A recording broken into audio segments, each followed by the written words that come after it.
Travis McMichael, the man who fatally shot Ahmaud Arbery, has been sentenced to life in prison plus 10 years for committing a federal hate crime. His two co-defendants are facing sentencing in the coming hours. Ahmaud Arbery was jogging through a Georgia neighborhood 2 years ago when McMichael, his father Greg, and William Ronnie Bryan chased him down and shot him. Arbery's murder became a part of a national reckoning over racial injustice. The McMichaels and Bryan were convicted in state court in January and sentenced to life in prison. In a separate trial, a jury found them guilty of violating Arbery's civil rights and targeting him because of his race. All three men have asked to be sent to a federal prison, claiming they will not be safe in a Georgia prison. The Arbery family's attorney commented on that request during an interview earlier on Morning Rush.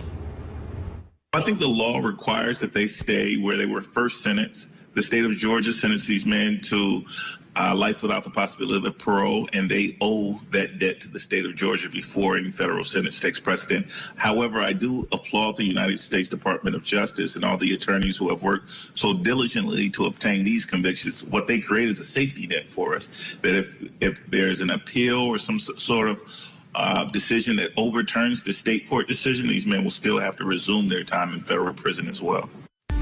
Newsy national correspondent Tammy Eswick is joining us now live. Tammy, can you tell us more about this life sentence that was just handed down? What do we know?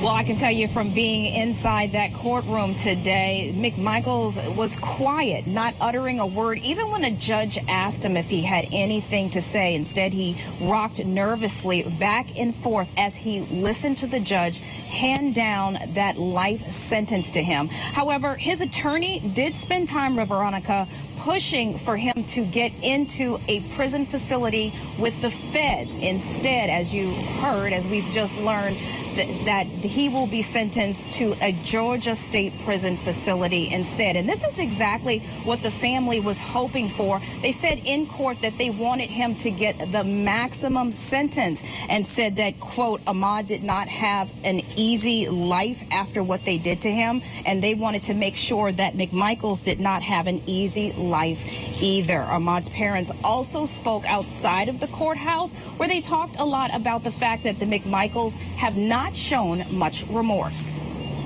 It's been a long journey for my family. The tragic way that he died. And then it was real rough for me and my family to face these three murderers. It was hard to look at them every day as a father. And they showed no remorse for how they took his life. I wanted them to know the pain that we as the family goes through every day. And for Travis to make a suggestion that he wanted to do his time in federal prison. Whether he goes into federal or state prison, it wasn't going to bring Ahmaud home. And that's the pain that we live with each and every day. Of course, attorney Lee Merritt was out here, and so was the Reverend Jesse Jackson, also here with the family. Now, we do expect Travis McMichael's father, Gregory, to be in court today at 1 p.m., also facing federal hate crime charges.